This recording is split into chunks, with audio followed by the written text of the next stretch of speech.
Happy Gita Jayanti. Everyone knows the famous verse about karma. Karmanyevadhikaraste ma phaleshu kadachana. That we are entitled to act and do karma, work, but we are not entitled to the results. Why? Well, because we don't really own anything. Even this body is given to me through the platform of karma. Everything is a gift from the Supreme, where I'm just borrowing it. So I'm not entitled to anything. I must do my karma in the right way, and then the reward will come accordingly. So if we're not entitled to the results, then why should I act? How should I act? What should I work for? It's a pretty important question.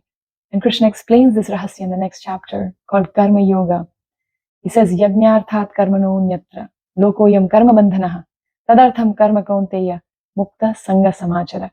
Krishna is explaining to Arjuna that all of our actions, the karma that we do, it should be as an offering, as a sacrifice, as a yajna, yajñarthat.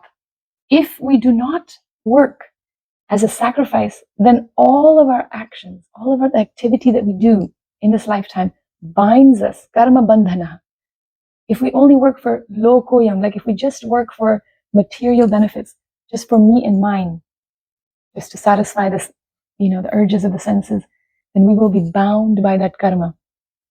But as soon as we start acting as a sacrifice, as soon as we start doing things with a mood and intention of a sacrifice, my dear Lord, I'm doing this to please you. I'm doing this for the benefit of the whole of creation. What is a yajna? Yajna is actually a name for Lord Vishnu. So all of our actions should be to satisfy him. But also, a yajna is also a sacrifice. There's 5 Pancha Mahayagnas that are described according to the Vedic rituals. Srila Prabhupada mentions them in the purporting. These are Deva Yagna, Pitru Yagna, Bhuta Yagna, Manushya Yagna, and Brahma Yagna. So there are different ways to offer our actions as a sacrifice for the benefit of all of creation. Not just me. I don't just act for my own benefit and pleasure.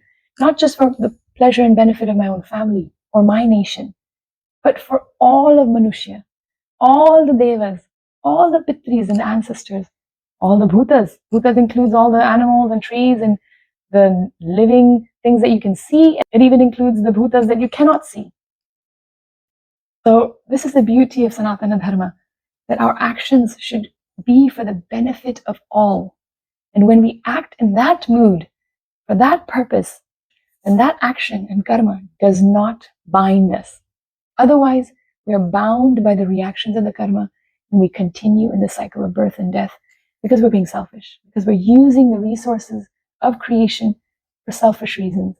And that doesn't please Lord Vishnu. That doesn't please the demigods. In the next few verses, Krishna is describing that when we cooperate with the devas, everyone's happy. It is explained that the yajna itself was given to all living beings. Different yajnas for different living entities. And if we do that yajna, then everything we need to be happy, all the resources that we need for enjoying our life will be provided. And we will attain liberation through that same action. So that yajna is so important. This is why I love the Bhagavad Gita. If you really want to understand the mysteries of spiritual life and of creation itself, it's time to start reading the Bhagavad Gita and studying it very sincerely. Happy Gita Jayanti. Hare Krishna.